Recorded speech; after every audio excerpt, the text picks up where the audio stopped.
Cousin Jared, we had a fantastic week 2 of college football.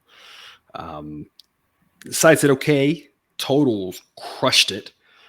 Yep. Our total show went 8-1.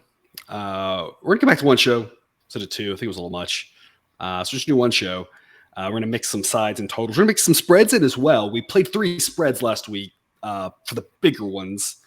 So we'll play a few spreads here, a few money lines, some totals, and again, remember, bunch more A-grade plays over on Dub Club, where we just destroyed it last week. Profitable now for the season, which is always fun. Because there is a little bit of an elephant in the room, and I hope you see what I did there. You know, elephant, Alabama, and you know, we can't talk about the good without talking about the bad. Obviously, the same model that made us a lot of money did massively miss on Alabama. Mm-hmm. I'm curious to know if you have an opinion or to watch going forward. There were a lot of things I saw in that game. Number one, Alabama's offensive line did not look great, and we expected more from them. But you know, Quinn, you know, Caleb, as I tried to call him last week, Ewers, I'll probably not forget his name now, has been fantastic in his now game and a quarter against Alabama and Oklahoma, and pretty awful against everybody else. Is there something about that, or is he taking a step forward this year? I know everyone's saying he's taking a step forward, but I saw that Rice game. He didn't grade out well in that Rice game. He didn't look good. He missed most of his passes. Is it something about the moment, or was the Rice game just first game back and maybe he has taken a step forward? He has gone up now. For those wondering, he was about 60th in my quarterback, something like that, 60th-ish, 80th-ish, I don't know, somewhere middle of the pack. Now he's up to about 30th after that game. He looked great. I cannot give him enough props for that. You know, when Alabama took that lead in the third quarter, it just seemed like, that was it. Bama's going to take this now. Yeah. And he came back and just continued to drop dimes at that point and looked great. I don't know if you have any thoughts or opinions on this. It was just a wild game and a wild performance from him. Yeah, well, Texas, we're going to find out this week because Texas is playing Wyoming, and we saw how Wyoming kind of uglied up the game against Texas Tech. And so if you told me that this game ended up being an ugly one down in Austin with Wyoming and Texas, I would 100% believe you. I'm like you. I need to see a little bit more consistency from him before I'm, really fully on the Texas's back bandwagon. If he can get that consistency week to week, even if it's not as great as what he's done against Alabama and Texas, all they need for him to do is to be consistent and not be missing a lot of throws or have not good footwork leading to bad throws or not feeling comfortable in the pocket. So, obviously I feel different about Texas than I did before, but I think the real test is going to be in the games between now and Oklahoma, what it looks like. I think that's going to be more reflective because, wouldn't it be the most Texas thing ever to beat Oklahoma and Alabama in the same season and then lose to, TCU or any other Big 12 team? Yeah, absolutely. For those curious now, Alabama has dropped all the way down to 8th in my rankings, which is the lowest we've seen them in any of the iterations of Sideline since I started ranking the teams. And feels right based on what we saw on Saturday. Yeah. New number 1, Florida State, who's looked incredible and really thought maybe a slow start for them, potentially get Southern Miss, and they went out and took care of business. Florida State looking every bit like a national title contender. For those curious, I've got Georgia 2nd, USC 3rd, Michigan 4th, Oregon 5th with that nice little road win at Texas Tech, Ohio State, Penn State 6, 7, and then Alabama 8. Texas right there at 9, just behind Alabama. We can't just focus on that one game. So if you're curious why Texas is below Alabama, it was one great game for them, but we do have to consider what happened last year for these players. For the players who are gone doesn't matter, but for the players here, it does kind of matter. And we're still going to be a little bit of shakeups here in these rankings early on because we're getting a lot of data on a lot of new players. Jalen Milroe, one of them, who didn't look bad, in my opinion. He didn't look great, but he didn't look bad. He just, he was under pressure a lot from that Texas defense, the Texas defensive line. Looked really good. Cousin Jared, I think it's also interesting. This is the first time we haven't really seen a clumping of teams at the top. Usually we see 3 or 4 teams just kind of clumped together and just saying, I don't know who's better of these teams. It's kind of how it's always been the last couple of years now. And now it's more like this team's a half a point ahead. This team's a point ahead of this team, half a point ahead of this team. And it's a little bit more like normal rankings. It's kind of interesting to see maybe we're in for a little bit of a change here in college football. If Alabama's not going to be quite running away, we'll talk about Georgia here later on the show. They've had some questions. Michigan has looked okay. Ohio State hasn't looked great like they've normally been. They've normally been a top 4 team. And then you've got a couple of new teams like USC who just obliterated Stanford in that first half. Florida State, a couple new teams up there. We might be, maybe. I don't know. We'll see. In a few weeks, we may end up back to the way we've always been. But for right now, it looks like maybe a little bit of a different year in college football than we've had the last couple. I mean, perfect time for a 12-team playoff. Perfect time for a 12-team playoff. Unfortunately, I think we're a year too early. But yes, if you have been seeing the commercials, the road to the playoff is expanding. There's construction on it. Don't forget to smash that subscribe button. I hope I don't get in trouble for copyright law saying that. We're going to start off with Friday at 7 p.m. Eastern, one of the weekday games here. Army at UTSA. Cousin Jared, we made a pretty little penny off of Texas State taking the points with them. At least I did personally. Dropped a little bit on that money line like we told on show. Texas State couldn't quite pull it out. So lost a little bit on that money line, but I did really well taking the points there in that one. And in a game where we talked about Texas State, being a little bit disrespected, I still think that's probably true. UTSA, it's not looking great. And you can see it on screen now, dropping to numbers about, around the 60th. Best team. Army, not fantastic. The offensive and defensive numbers there are pace adjusted. So obviously Army's going to go a little bit slower being a triple option offense. Maybe, though, not quite as slow as before, because you'll talk about that here in a minute. Model thinks that UTSA is 70% likely to win. Should be favored by about 8 points, but there's a little bit of value here on Army. We're going to take a shot with Army this week against UTSA, see if we can't get the outright winner that we just missed out on last week with Texas State. Cousin Jared, tell us more. I mean, exactly what I said last week. I had concerns about UTSA's offense, and if they didn't get it going, they were going to have a tough time with Texas State. Ironically, it was UTSA's defense that won them that game. I think it's just lather, rinse, repeat here. I think that Army is going to pose some challenges to them. And again, if UTSA's offense doesn't get going, Army is going to keep this one close and have a chance to win it. The other thing that I would note is, and I apologize, I don't know his name, but Army's quarterback threw for 300 yards last week. Army is trying to spread it out a little bit more and not be quite as it's not run heavy, but they kind of do some different window dressing offensively than what Air Force has done and what Navy has been doing. And so they're trying to open it up a little bit. I think part of that is Jeff Monken's decided he can't get another job as long as he's coaching offense the way that he's been coaching offense. So he wants to try to open it up a little bit and, maybe parlay that into another job elsewhere. But anyway, I think Army's offense is going to be a little bit underrated, at least the next few weeks as the sideline kind of catches up to how they're actually playing offense this year. So again, this kind of goes very similar to what I said last week. I just think that UTSA is going to have to put up some points if they want to pull away in this game. And I think Army is going to be able to kind of match them unless UTSA starts playing well. You mentioned won a little bit of cash by taking Texas State on the money line last week. I think you got a good opportunity to do that here as well if you wanted to take about 10.5 points or plus 275 on the money line. Either way, I think Army is the right side. Bryson Daly is that quarterback for Army. So who knows if we'll be hearing much from him. He doesn't grade out extremely well overall, but it is just interesting to see a slightly different look there. Offensively for them. We know Army can give teams a challenge because of that offense they run. UTSA's run defense has graded out fairly well, a little bit better than their pass defense. And so Army's going to definitely need to look towards that pass. So UTSA has been able to, shut the run down a little bit. And Army shockingly does not have like the worst set of receivers and tight ends in college football. That's what you typically see with those triple option offenses. They typically will grade out those wide receiver tight end position for the triple option offenses will grade out in the bottom 10 because they don't need receivers to catch the ball, but they actually have they're not terrible. Yep. They're not good, but they're not bottom of the barrel there. So they have been able to pass the ball a little bit. And that'll be an interesting little wrinkle. If they pass the ball well with that triple option, it can give defenses a little bit of a hard time being tough to deal with. You need to go to Army's Twitter feed, and I'm still calling it Twitter.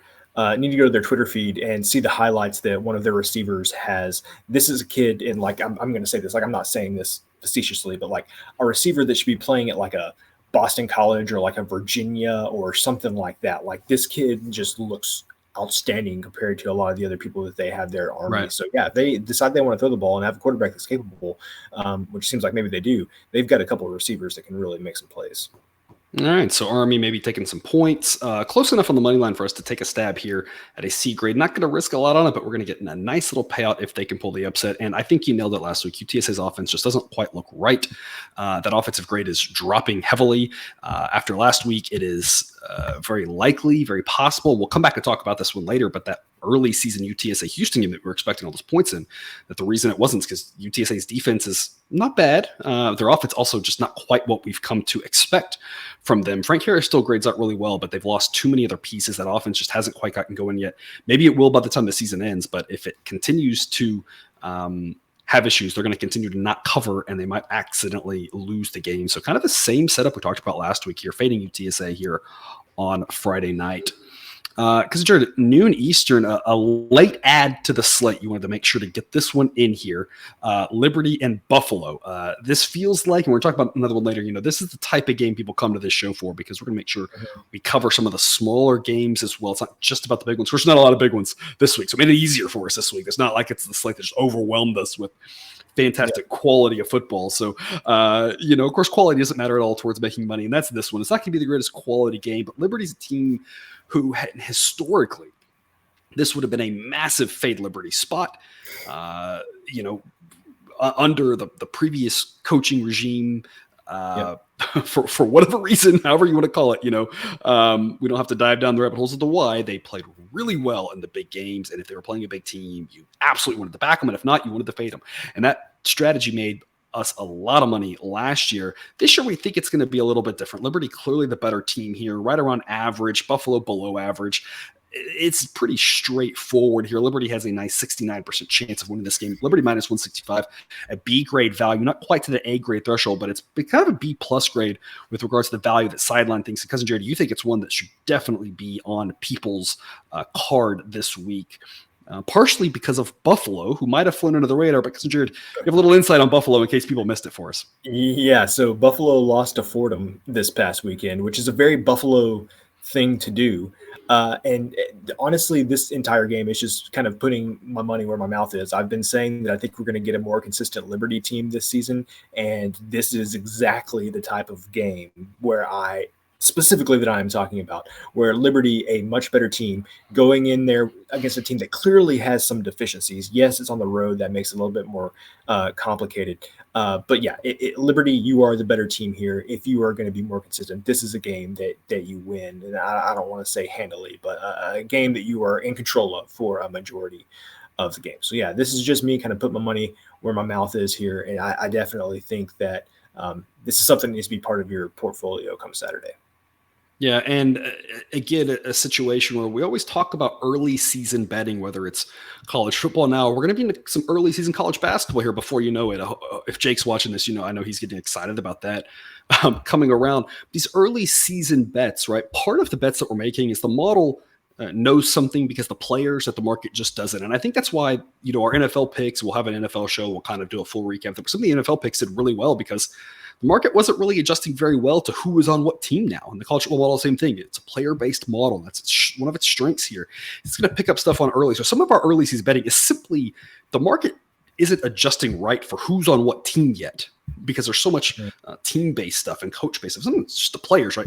Some of your edges are going to be just based off you taking a stance early on, and that's what you're doing here now. Like, and it's of course a little bit of both. We don't think Buffalo is very good. We think Liberty is pretty good. So part of our edges again are just straightforward. We think this team's better than this team by more than the market thinks. But early on, sometimes your betting is, I'm going to take a stance of what I've seen, what I think about this situation. We're going to back it, or we're going to have an edge. We're not going to win every single week on it, but we're going to be able to win early on 3 out of 4 weeks, 4 out of 6 weeks, something like that, until the market catches up. And then it was a fun ride. And every once in a while, we've had it where it's taken even longer than that, but that's rare. Usually the market catches up eventually. But this is one where, if you're thinking about last year's Liberty, might not be the same scenario here. So we're going to put our money where our mouth is, literally. Back Liberty here at -165, a situation where I do love the money line play because we don't have to worry about the end of the game situation. The coaches, incentives are exactly aligned with ours. We're going to take some favorites. We're going to take some dogs. And again, that scaling that I mentioned, it's in the show intro in case you missed that. That scaling is what's going to allow us to take those favorites and dogs and not be overexposed one way or the other. So Liberty -165, be a great pick here for the early slot. Also at noon Eastern, Iowa State and Ohio. Cousin Jared, the Ohio game, I caught part of that this last weekend. Really staggering just how much they struggled to move the ball. It felt like they were playing San Diego State all over again. But defensively, just staggering how good the defense looked. Felt like they were playing San Diego State again. It just was an incredible performance by them on the defense and lackluster on the offense. It's almost as if the ratings are flipped from what we would expect. Absolutely. They are very flipped. I would not have expected that to be the case. Their pace is right around average. We would have expected them to have a great offense and a terrible defense. And as it is, they're kind of, it's not really what we're showing here. Iowa State definitely the better team. I don't think anybody would doubt that. You can see that being 40 spots ahead. We're not going to play the side here. What we are going to play is the total. And based off that last weekend, under 45, I think it's a really smart play. It gets a B grade here. Model says 41.3. Iowa State's one of the slowest teams in the country with regards to how they play. That pace, again, as we talked about last week, it's partially how many snaps they run, how quick they are. It's partially the explosion, how quick they can score, or how quick they can allow points. And Iowa State does not allow you to have big plays. Based on what we see with Ohio, they're not really going to go for big plays. So that kind of works out well. They're going to keep it for me. This is going to be a grinded out, good old style Midwestern football right here. 45, just too many. 44, pretty key number. 45, a quasi key number as well. A little bit less key than 44, but it's nice to get that push in case we do get to 45. It's absolutely a possible final score. Iowa State's defense, fantastic. And the offense, not great. Now, that is a pace-adjusted offense, so their efficiency is a little bit better than that. But I think with that 87 grade there on the offense kind of tells you is they're not going to score a lot of points. Partially, they're not going to score a lot of points because the pace, but it doesn't really matter why. They're not going to score a lot of points. Makes the under a smart investment. Cousin Jared, why did you like this game to highlight the under in?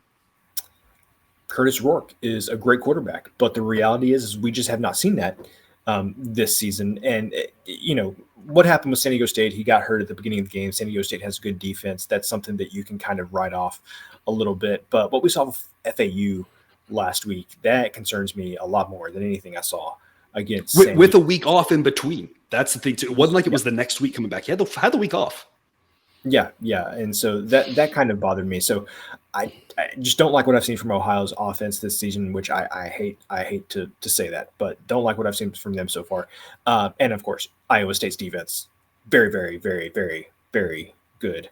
Also, Iowa State's offense by Power 5 standards, very bad. And so I just don't see any way that this game gets very high scoring. Yes, there's always a way this game could end up at like 48 or 51 or something like that. But I think you've got like a hard cap, like 50. Like there's no way there's going to be a lot of points in this game. One way or the other, somebody's not going to score very many points. So I think going under 45 is a lot of value here. I see this definitely being more in the low 40s, maybe even the upper 30s. Yeah, like I said, for Power 5 standards, not great. Pass blocking and run blocking efficiency, they rank right around 80th, running back around 70th, quarterback Rocco Beck right around number 80. I mean, it's just not great for Power 5 standards, right? And that's the thing is that a good Power 5 team could come in there to Ohio and whoop them around. But Iowa State offensively, not very good, but they are good, of course, on defense. And so that helps them out. Of note, of course, if you're with us on Dub Club, we already gave out an A-grade play on the side. So make sure to check that out if you have access to that. If not, again, that link is in the show description. 12 p.m. Eastern, Penn State and Illinois. Penn State, I feel like has been impressive for quite some time. We've talked about them before on the precipice of Michigan or Ohio State for years now and never been able to get there.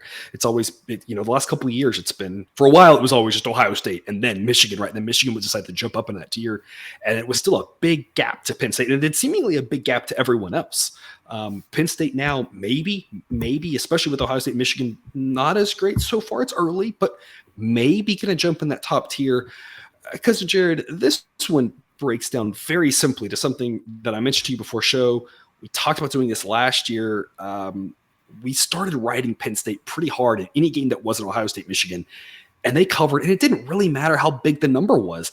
They just went out and were a force and dominated all of the non-Ohio State, Michigan teams. I don't really see why that stops, especially against an Illinois team that isn't really that impressive. They brought in Luke Altmaier from Ole Miss, who was supposed to uplift that offense, and so far, we haven't seen that. Partially, their offense grades out below average here because of the pace, but also their offense just not that good going up against a really good Penn State team. You can see it on that defense. Their defense is nasty. Their offense is really good. Model says they should win by 15.6 points. We're not going to mess around with the money line on this one because that would be insane. We are going to go ahead and lay the 14. We laid the points with Penn State a lot last year, and it worked. It just seems like we're heading for the same thing based off what we've already seen from them this year. Cousin Jared, only C grade value, but another one that we're thinking should be part of people's card this weekend. Yeah. And my thing is, you mentioned how good Penn State's defense is. I don't know how many points Illinois is going to be able to score in this game. They scored 16 points in, the third and fourth quarter last week against Kansas, but that game, number one, Kansas doesn't have the best defense in the world. Number two, the game never felt in doubt. They scored 16 points in the second half, and it was kind of like it almost felt like garbage time because you never really felt like they were going to actually come back. Not going to be the case against Penn State is what I would say. This game very much has the 38-10 feel to me. I think Illinois would be doing good to get 10 points, but yeah, Penn State's just been a buzzsaw against everybody that's not Ohio State or Michigan, and we did not forget that. We remembered that they were good to us last season, and they have given us absolutely no reason to doubt them so far this season. Yeah, absolutely. And again, another A-grade play here. This one on the total if you're with us over on Dub Club. So again, don't forget to check that out. Also at noon Eastern, Kansas State and Missouri. Kansas State, interestingly enough, graded out last year a little bit better. When Will Howard was not playing, simply because of what Adrian Martinez could give you offensively. He had an extra, dynamic to that offense. Of course, the fear with Adrian Martinez is that every once in a while he took a lot off the table as well. With Will Howard this year, maybe not quite as dual threat, going to make your offense take you to the next level, but he's not going to make a lot of those mistakes. And with a good Kansas State team that's also very well coached, a guy that doesn't make mistakes might be exactly what this team needs to be up there in the conversation and play for a conference championship, maybe flirt with the playoff. They seem like they're in position if things break right for them. Obviously, Texas is solid, Oklahoma's solid, but we know whoever wins the Big 12 is going to be in the conversation for it, and I wouldn't count out Kansas State at that. Model has them ranked 16th, good on offense, good on defense, just a very solid team. They really took care of business last week against Troy. Now they're going to play a Missouri team, a little bit of a rivalry game here, old Big 12, Big 8 conference foes. You don't play all the time. Just not convinced that Missouri is there yet. And they may never be. I don't really know. It's obviously going to be tough to recruit there. Missouri tended to do a little bit better when they were in the Big 12. They were able to recruit Texas better. Now they're not able to recruit the state as much because they don't play there as often. So I don't know how much that's mattered, how much of it is, getting a good coach and not being able to replace that. But Missouri's seemingly kind of floundered in this same spot now for a while. Sometimes okay, sometimes not, but never really able to get to that next level. Kansas State's there, and that's going to make it harder for Missouri to compete. Decent defense for Missouri, but I don't really like their chances here. Model says Kansas State wins 68% of the time. We like Kansas State on the money line. Minus 190 only gets it to a C grade of value. But I really like Kansas State's chances to pull this one off. Because, Jared, I think you and I are both a little bit concerned about Missouri, their offense, their lack of aggression. Those type of things bite you in the butt against a team like Kansas State. Yeah, and Missouri struggling with Middle Tennessee State last week really kind of highlighted this one for me. And Kansas State taking care of business against Troy. We'll get to Troy a little bit later, but Kansas State just really took care of business against them. One thing that I would note, Missouri's defense is very good. We had the under with them last week. That was one of the unders that we had, the mini unders that we had last week that hit. But when you look at these ratings, you'll notice Kansas State, a 118 on offense. I think a lot of people would not have anticipated how good their rating is on offense. So it seems like, hey, when Kansas State's offense is on the field, Missouri's defense is on the field, you might want to give the edge to Missouri's defense. But I think the numbers say otherwise, that that's a fairly even matchup.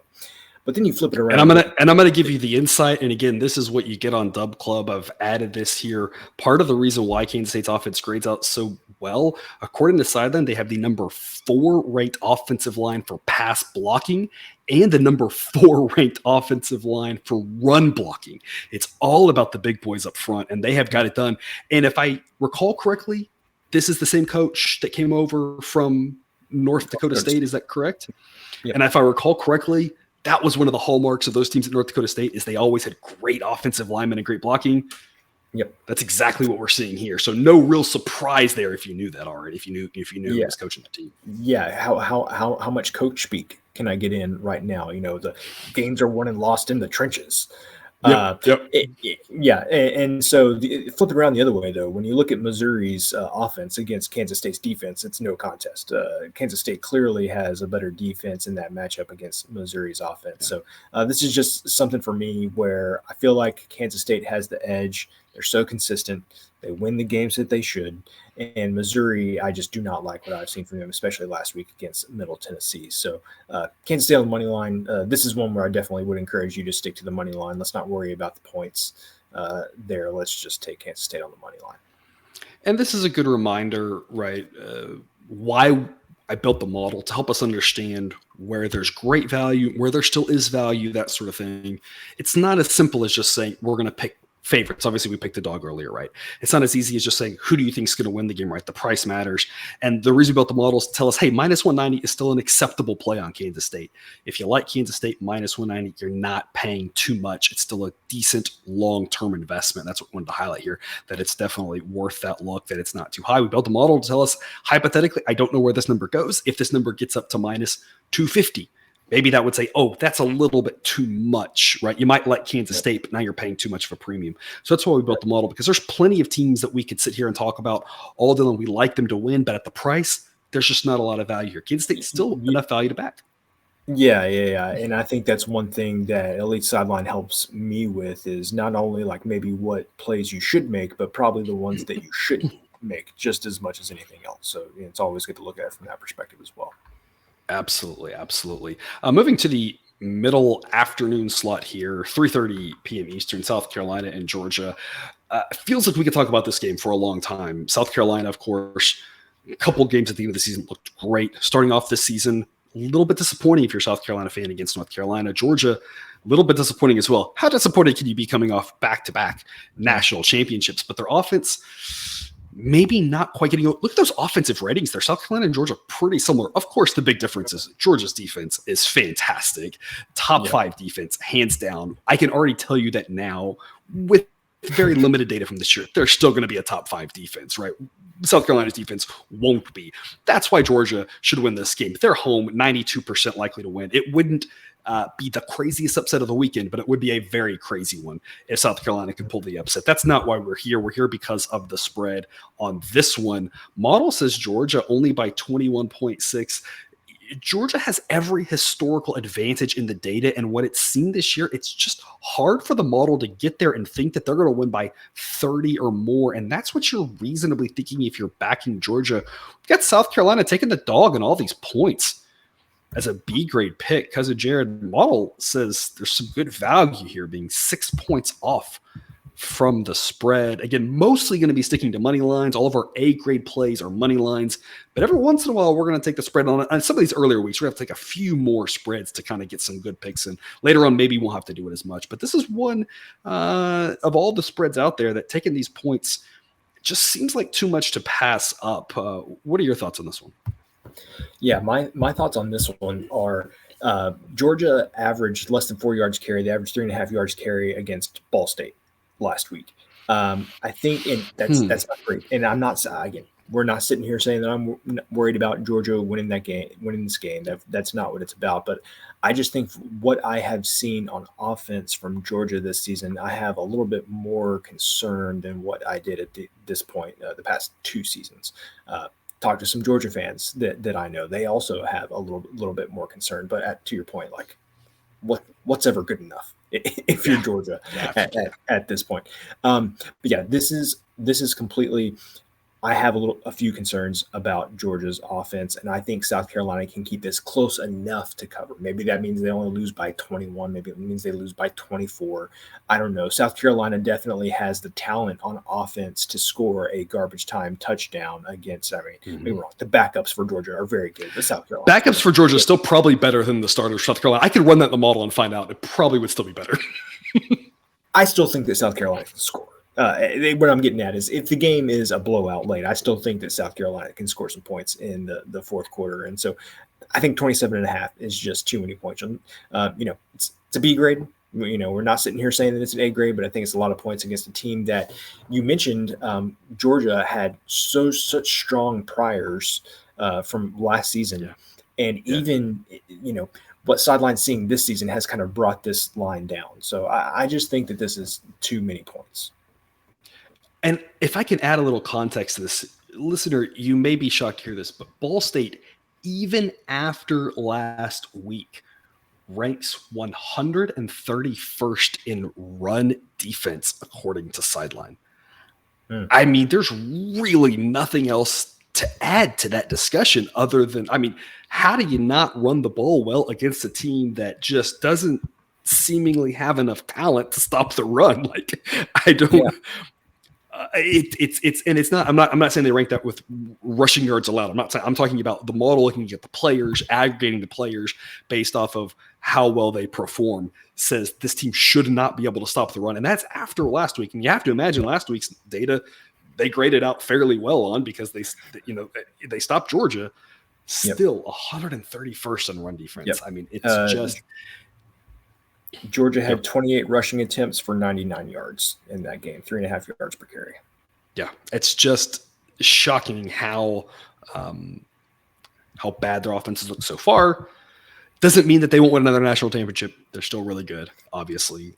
It's just, if that offense can flip the switch, they absolutely can put up 50 points against South Carolina. If they can't flip the switch, they're going to struggle to score enough points to cover this number. And you mentioned South Carolina might only lose by 21, 24, even 27. We've seen Georgia at times stall out in the red zone. And if that's the case here, they could easily kick field goals at 27. That hook might actually get us to the window as well. So even though it's not 28, we think about numbers divisible by 7, they might win by 28. 28's even better.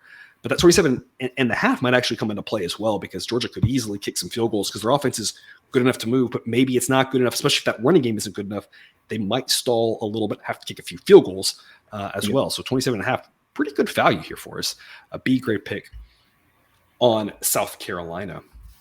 Taking us to the night games, James Madison, Troy. This feels like the Cousin Jared special. We talk a lot about the Sun Belt. We love the Sun Belt. We try to get a good Sun Belt game every week to highlight and discuss, make sure people are tuning into. This week should be easier to turn into because the slate overall is a little bit weaker. James Madison, Troy, you can see the ratings kind of right in the middle of college football. Puts them more towards the top end, of course, of the group of 5 or group of whatever the heck's going to happen with the new realignment stuff. You can see here, Troy, a little bit better, more defensive. James Madison, a little bit more offensive. Part of that has to do with pace as well. Both these teams just pretty decent. James Madison a little better, according to Sideline, but on the road balance out, this is a true coin toss game. Coin toss game, give me plus odds. James Madison is the pick here because of the plus odds to go on the road and get the W. Cousin Jared, is this more about James Madison for you or more about Troy? I think this is more about Troy. For me, that defense was so good last year. But this year they've given up 30 points to Stephen F. Austin, which is not great. And not giving up that many points isn't not great. SFA is great for an FCS team. They're fine for an FCS team, but not great if you are an FBS team, giving up that many points. And not great if you're an FBS team that plays a little bit slower, that hangs your head on the defense.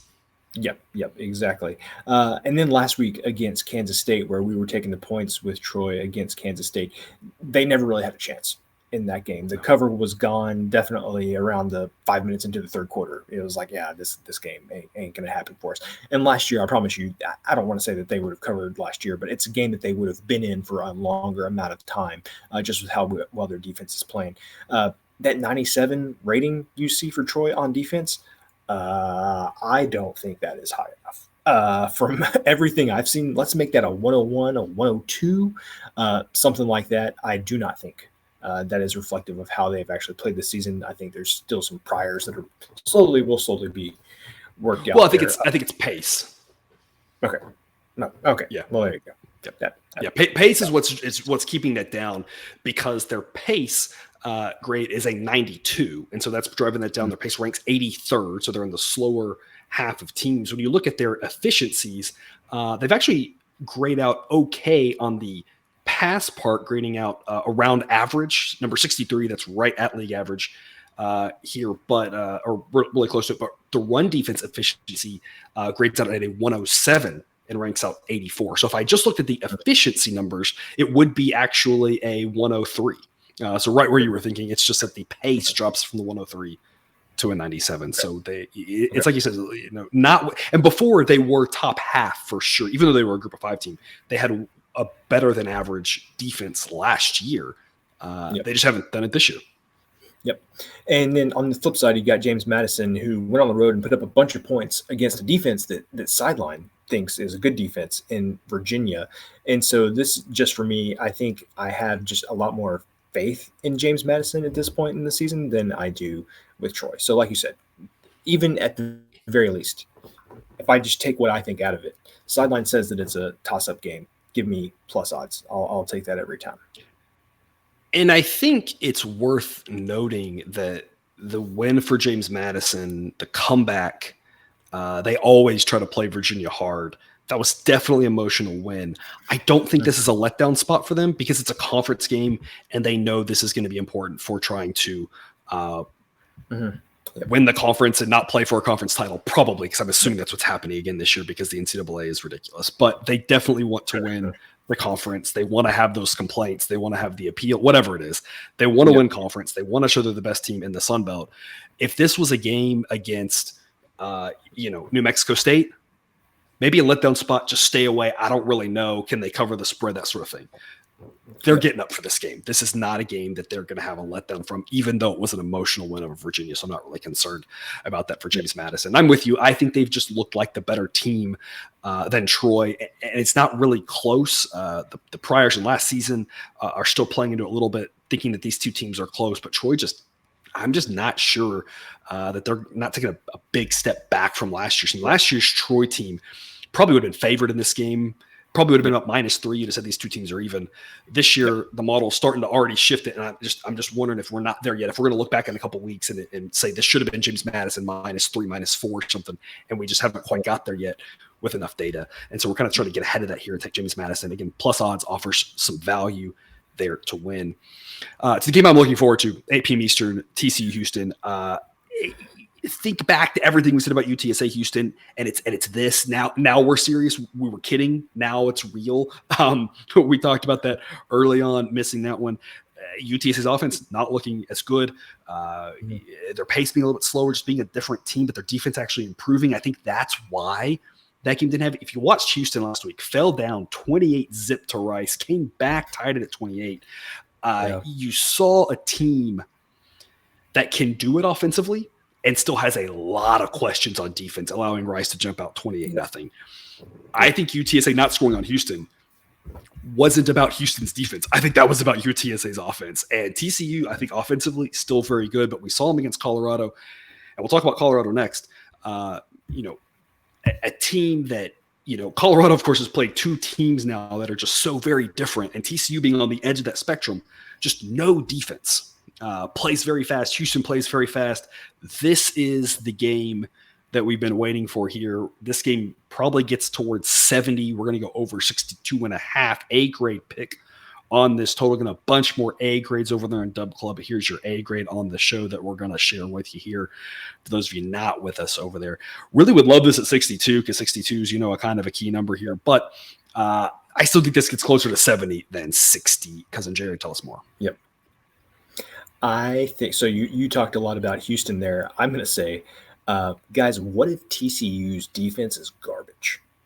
Because I am very much concerned that TCU's defense is going to be not good this year, and I think we will find out how not good in this game, and that's not taking anything away from Colorado. Clearly, Colorado scored some points on the vaunted Matt Rule defense at Nebraska, so clearly Colorado is good offensively and can scheme up, especially with Sean Lewis, previously the head coach at Kent State, being the offensive coordinator at Colorado now, doing some really good things schematically there.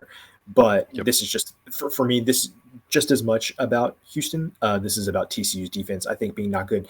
I would also say, just another example about Houston's defense, JT Daniels, nay of USC, nay of Georgia, nay of West Virginia, now quarterback at Rice.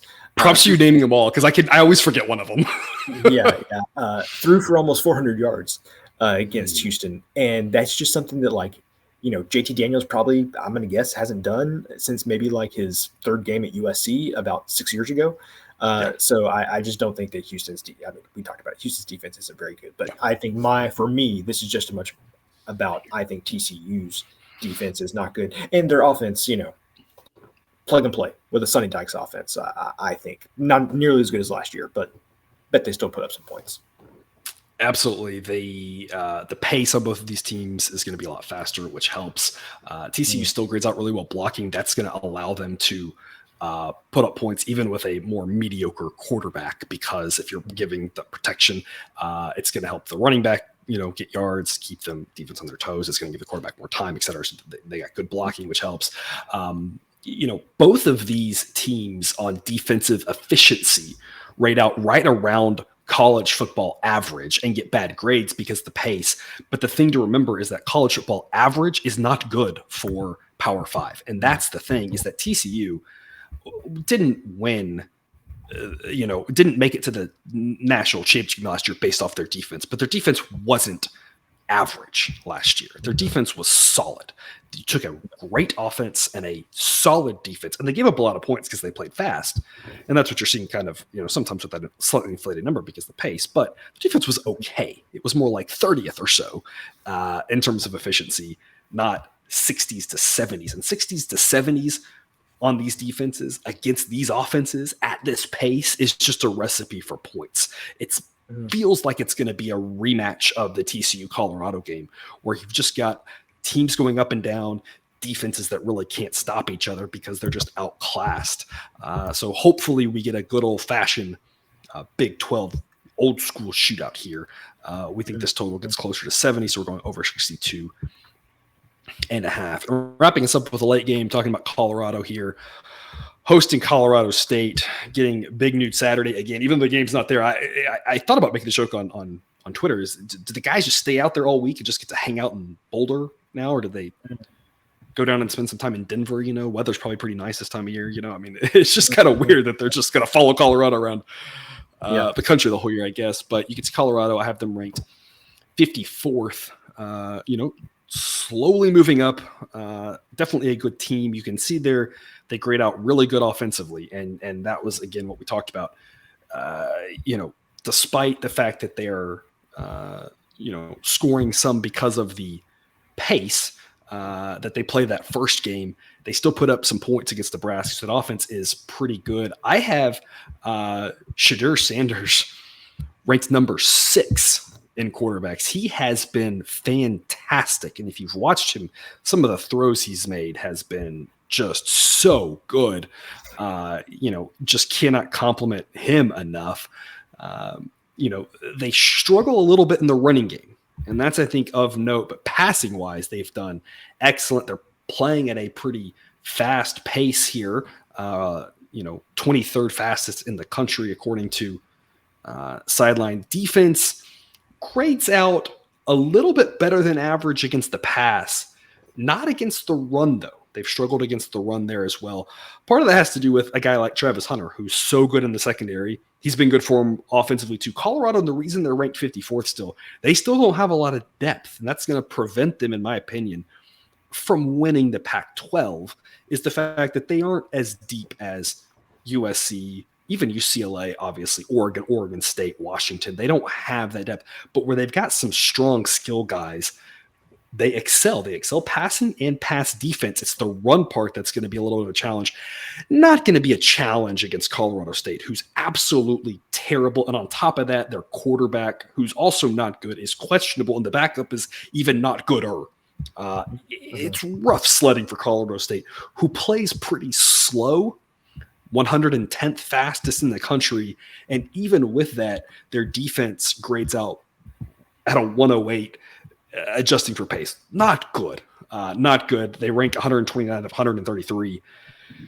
Going to be some rough times for them. Model says Colorado minus 21.9. Cousin Jared, there's a little bit of value on Colorado minus 22.5, even though the spread projection is only 21.9. Why is there a little bit of value?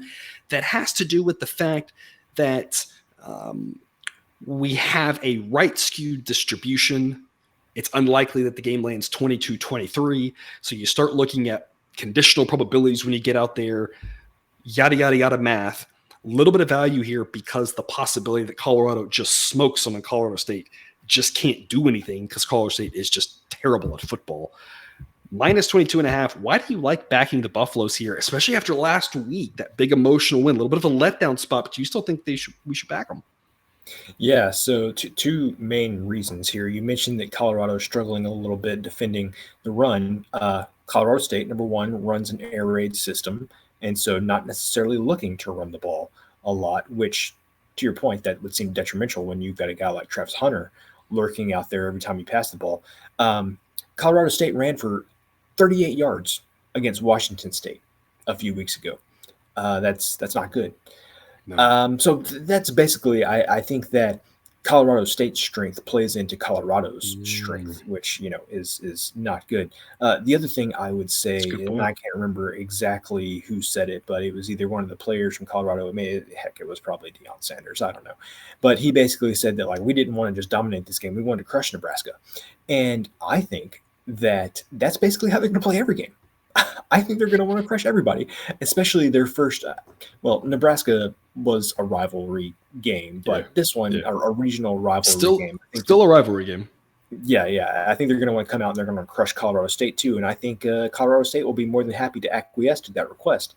The bigger thing, or not the bigger thing, but another thing, College Game Day is going to be there on Saturday for this game. And have we seen anything that makes us think that Colorado is not going to rise to the occasion when they're on a national stage? I think they're going to. If you want to get technical, you can. So both TV crews are going to be there at the same place? That is bonkers. I mean, all I know is College Game Day's going to be there. Wow. Yeah. So, and I think I had another point, and I just completely forgot what it was. Oh, yeah, you could say that it was a look ahead spot. Because Colorado is playing Oregon about 10, 12 days from now. But again, I think that just Colorado State's weaknesses kind of play right into what Colorado wants to do.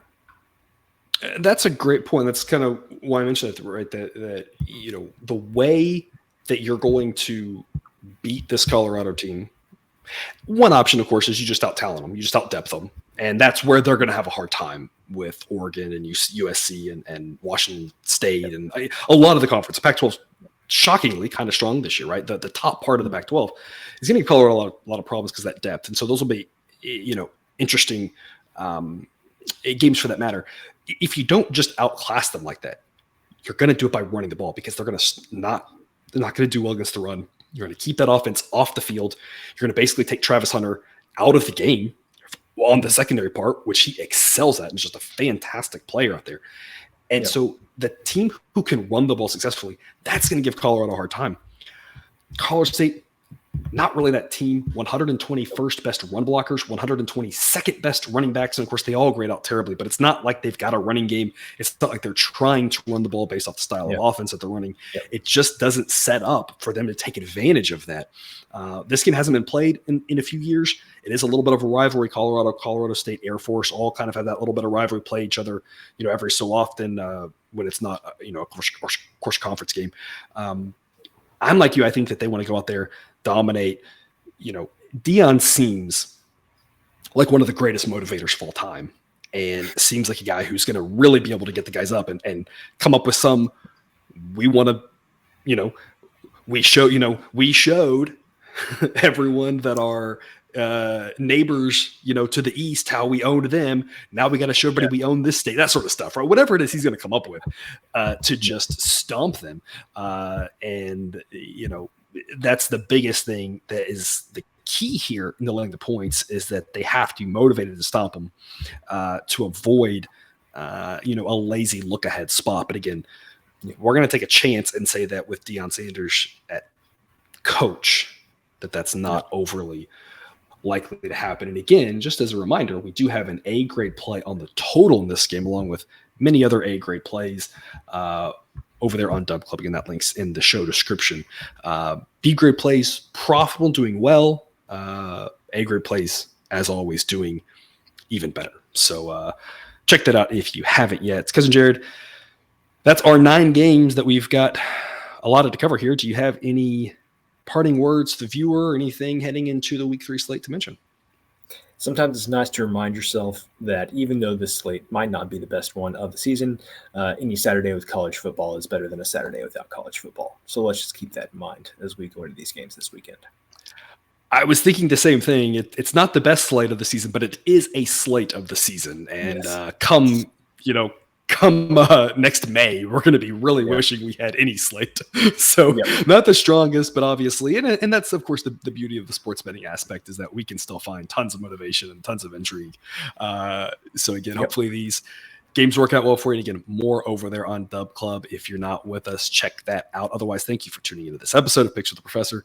Don't forget to subscribe so you can ensure all the sports betting content right on this channel jump right into your feed. We'll be back again all week with more NFL content and baseball content. But as always, best of luck. And remember, you can eat your betting money, but please don't bet your hitting money.